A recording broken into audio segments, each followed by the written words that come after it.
Hey guys, CS Joseph with csjoseph.life. I wanted to take a brief moment before launching into our next series to do a couple of video requests that I've been receiving on Twitter.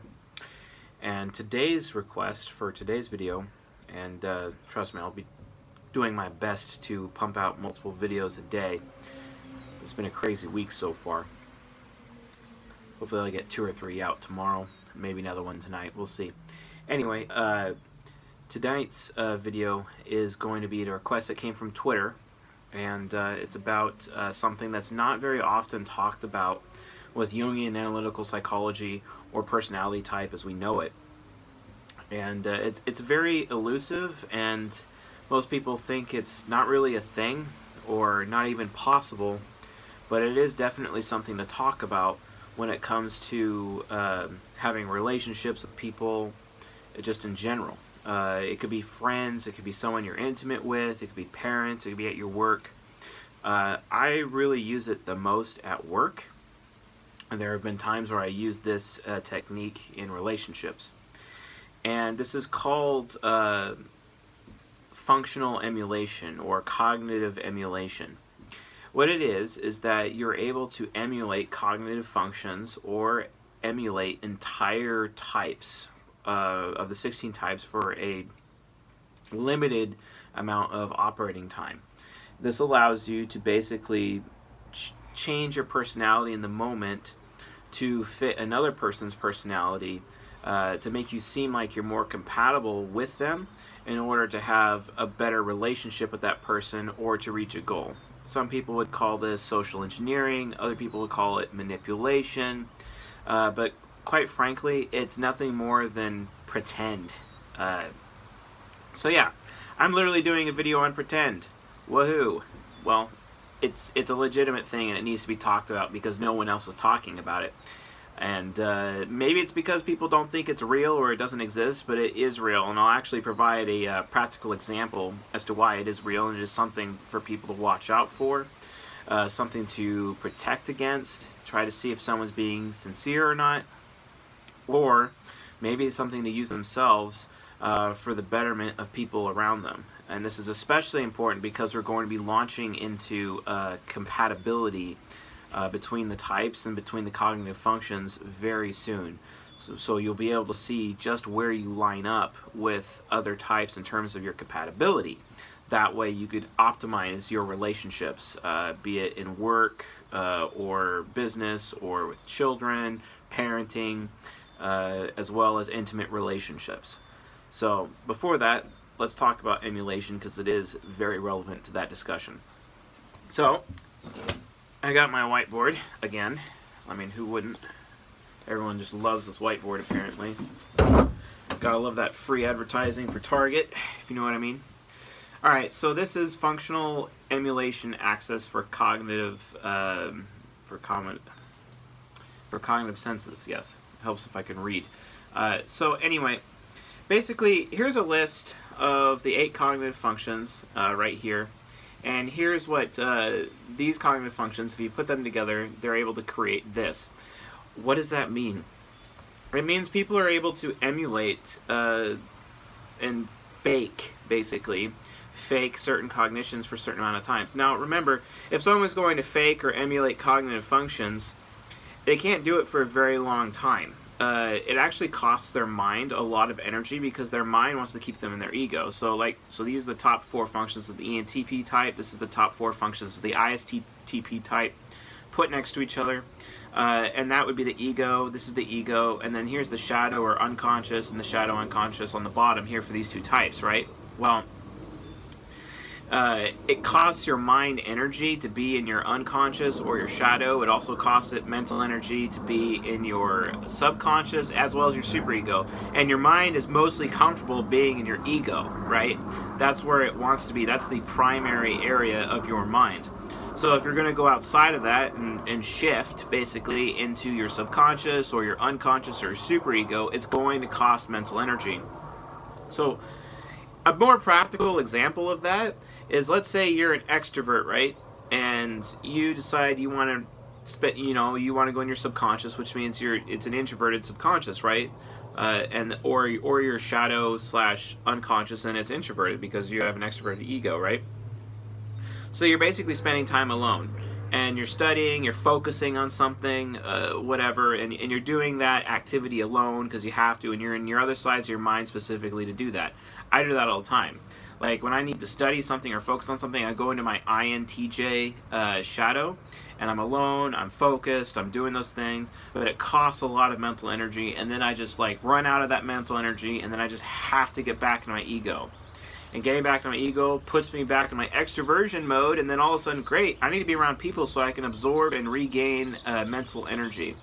Because being around other people is what gives an extrovert mental energy. Solitude is what gives an introvert mental energy. So if I'm spending time in solitude, trying to focus on things, do things by myself, I will get drained of energy. And then I need to extrovert, right? And it's through extroversion that I'm able to gain energy again. You know, it's the opposite for introverts, of course.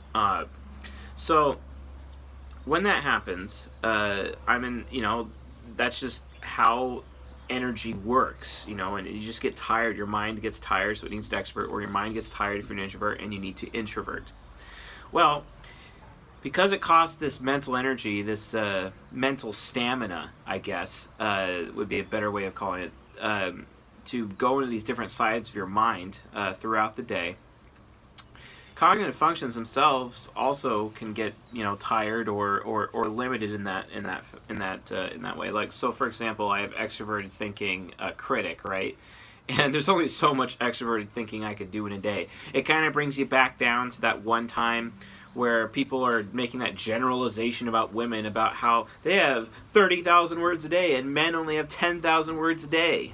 No, that's not true. Actually, it just so happens that whoever came up with that idea was observing someone with cognitive functions that was inhibiting their ability to communicate, because when they got home from work, it was like, yeah, why do I want to talk about this? Because they're shifting modes. They're probably shifting out of their subconscious or their unconscious mind and getting back in their ego when they're at home, and all of a sudden it's like it's a personality change. Well, it's because they were a different side of their mind while they're at work, obviously. And that can happen in any social situation, because guess what? Work is a social situation if there's human beings there. So anyway, remember, if you're doing something outside of your ego, it costs mental energy. That's the number one point. And emulation is no different, because you're literally taking your cognitive functions and trying to emulate a different function, preferably a function you don't have, right? I mean, who needs to emulate what's actually in your ego, right? Like, do I need to emulate Expert Intuition Hero? No. TIFESI? No. What I really would be interested in emulating is the bottom four functions. I'd have to, but then again, not really, because I have them, right? So the real thing it comes down to, what do I really need to emulate? It's usually the bottom two functions, right? People have a problem with me oftentimes because they tell me, like, I lack morality, right? It's because I have FI Trickster. Or I lack mechanical awareness. It's because I have extroverted sensing. But I can emulate FI if I go out of my way to take, TI logic and primary and extroverted feeling ethics, FE, secondary, and then I can emulate FI. That's basically what that means. I'm using my cognitive functions up here and to create a fake version of FI to make up for the fact that I lack FI, so it just looks like to other people that I'm behaving morally. I'm literally spending extra time thinking about a feeling I'm trying to convey, thinking really hard, putting a lot of mental effort to make it look like I feel something. Because most of the times, let's say like I'm next to this ISTP and like he's my boss, right? And let's say he's my boss and I'm in the boardroom with him and I'm telling him, and he's telling me, what his expectations are. He wants me to do this, he wants me to do that, and I'm thinking to myself, this guy is really dumb. He doesn't know what he's talking about. But I mean, like, he's an ISTP, TI hero. Good luck telling a TI hero that he's dumb. So I'm an ENTP, right? And of course, I just want to be like, harsh TI parent, you're a TE critic, you're an idiot. Why would anyone want to do this? This is dumb. This is going to set us back for weeks. This is really bad. Am I going to tell that to my boss? No, that's retarded. No, I'm not going to do that. Instead, what I'm going to do is I'm going to fake having FI. Why? Because I know the ISTP has FE inferior. FE inferior is very insecure about how other people feel about things, right? So great, in order to get him to listen to me, I can't take it to a thinking area because he already walks around worried that everyone else is stupid. And he already believes in his own thinking because he has TI hero and TE nemesis. I'm not going to get past that, so I have to use a feeling vector on him because he's weak here. He's insecure with extroverted feeling. Okay, so if an ISTP is insecure with extroverted feeling, I need to make it look like I have FI. I need to use morals to win this argument, right? So that's what I do. I think really hard, and then and instead of saying like, I think this is bullshit, I'm like, you know, I don't really feel good about this. Are you sure that's the right way of thinking? You know, because what if this happens, and then what if that happens, and I'm sorry, I just don't really feel good about that. And then I start listing reasons because FI is linked to TE, so then I use my TE critic to start, I don't feel good about it because of X and Y and Z and A and B and C. I don't feel good about this. And then all of a sudden you just watch, the ISTP just stops and is like, and they think for a minute, why is my best worker telling me that he doesn't feel good about this idea I have? He doesn't feel good about my idea. Why? And he thinks longer and he thinks longer and thinks longer.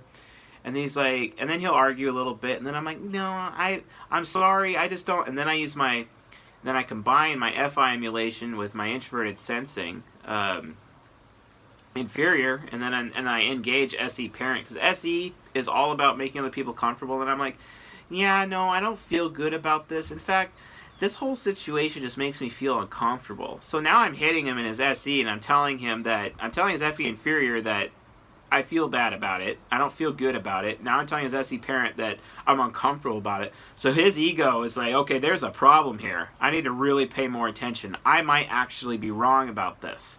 And you can get them to think twice. An ISTP, one of the most masters of logic out there. And it has nothing to do with anything, with truth. It has nothing to do with logic. It has everything to do with feelings. I'm pretending to have feelings to manipulate the ISTP into considering that he might not be right because of bad potential ramifications that he can't see because he has extroverted intuition trickster. He can't see that coming. I could see it coming because I have NE hero, but he can't. But it's so, like, my extrovert intuitive visions that I have are not even real to him because he has no concept of metaphysics or what if. He only cares about what is. So instead, I just have to be like, well, I don't feel safe about that. I don't feel uncomfortable about that because I'm emulating FI, right? I'm emulating introverted feeling. I'm pretending to have feelings. And then I'm saying, well, I don't feel morally good about this because it'll cost a lot more. It'll cost a lot more time. We'll have to build this whole thing as well. We may even have to hire a guy, and I just start making this huge list of excuses about why I don't feel good about it. It makes me feel uncomfortable. And then I start talking about how it opens up risk, which is SI, introverted sensing likes to feel safe, and talking about risk is a good way to get extroverted sensing to listen to you, for example. And it's all just emulation. Because if I was going to go into that meeting with my ENTP ego and just tell him that, no, he's wrong, you think that's going to get any results? No, that's not going to get results. In fact, I'll find my ass fired, super quick, right? That's not how it works. So it's better in this type of discussion to try to emulate, right? Here's some more examples. One time, I was in a romantic relationship with an INFJ. It was a very explosive relationship in all the bad and positive ways at the same time. That was because of immaturity on both sides, let's be honest. I was really immature, she was immature. If we were a lot more mature, it would have been a much better relationship. But be that as it may, she's got FE parent, and she's trying to get me to behave morally. And sometimes INFJs look at ENTPs and they're like, oh, hey, I could fix you. I could make you to a real strong moral person. And then all of a sudden they realize that it's FE trickster, and it's like a black hole that sucks away my humanity. Good luck building morality there. It's not going to work. So when that happens, they get all upset. But for her benefit in the relationship, I emulate feelings, and then I say, you know, I don't feel good about this. Just instead of me saying I think this, well, she has TE trickster, right? And INFJ has TE trickster. She's not aware of what anyone else thinks. So if I say the words I think, bounce right off her head. It just goes in one ear and out the other. Like, why would I even waste time saying the words I think? So I have to be like, okay, I need to emulate FI here and change my words. Literally change the words coming out of my mouth to engage her FE parent to see the point I'm trying to make. And it's like, okay, well, I'm going to pretend to have feelings and just be like, I don't feel good about this, or I don't feel really good about that right now. Instead of saying, I think this is dumb, which won't go over well at all, I end up saying, well, I don't feel good about this. And then all of a sudden she's like, oh, okay, you don't feel good about that. Okay, fine, we won't do that then. Okay, good. You know what I mean? for a relationship, you know? Of course, if I was like an INFP or an ENFP, an FI user, that wouldn't be a problem because they always know how they feel. But I never know how I feel because I have FI trickster, right? And I have to emulate it for the benefit of other people around me. I have to pretend to have feelings. I have to emulate FI. And that's how it works.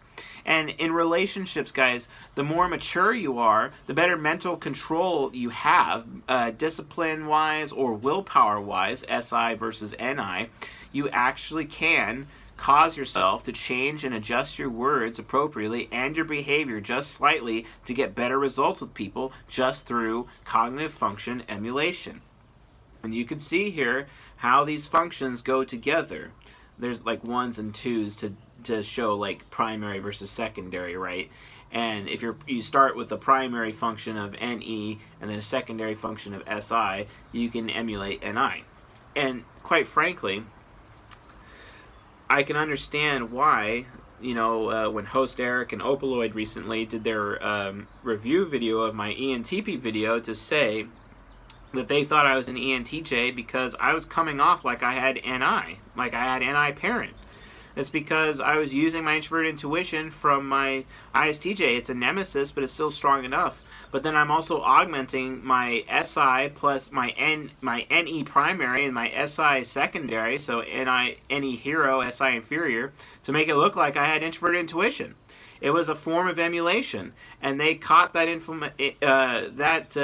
emulation, and they thought I was an ENTJ and not an ENTP, right? That's another perfect example of how on this channel emulation actually is a thing.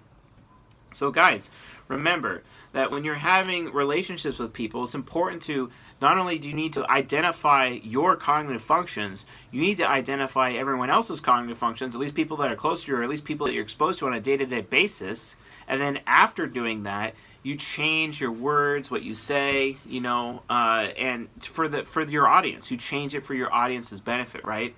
If they're an FE user, talk about how you feel, even though you don't really have feelings. If you're another, like if it's an FE user plus FE user, then just pretend to be an FI user around them, and then all of a sudden, you know, because when you're saying, well, I feel, you think, because you remember the cognitive axes, the cognitive axis, you know, FI and TE are linked together, right?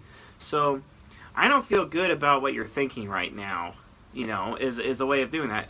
Or I don't know what you're thinking. I don't feel good about this. Or, wow, that's a really good idea. You know, that's FI plus TE emulation for me saying that, because I don't really feel anything and I don't care how I feel about that idea.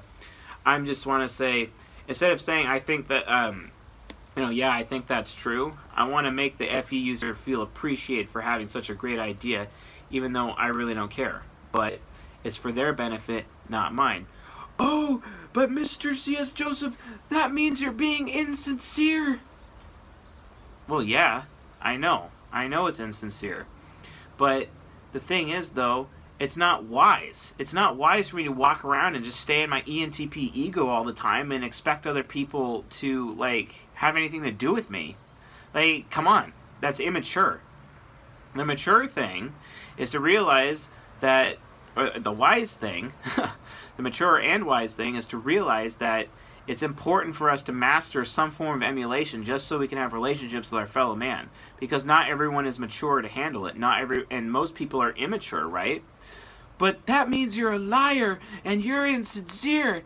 And who cares? The ends justify the means, guys. At least, you know, every ENTP in the world would tell you that, but I mean, it's true. The truth is it's important sometimes to emulate for the sake of the relationships you have with other people. If you're always saying nothing but the truth at all times, you're just going to alienate people. You know, if you always share what you think all the time, you're just going to alienate people. Or if you share how you feel about things all the time, you're just going to alienate people. Like, I can imagine an INFP sharing something about their core inner philosophy that's really ahead of its time and not as relevant as it is now as it will be in like 10 years, but they're really ahead of the curve and people are alienated by it. You know what I mean? It's the same thing. So they have to adjust and they have to emulate for the sake of people around them until they find people who are compatible with them where they don't have to emulate so much. But I mean, it's the world we live in, guys. There's nothing we can do about it. So learn emulation and get better relationships with people. Sure, it may be insincere, but at least you're having better relationships with people because that's what it's all about.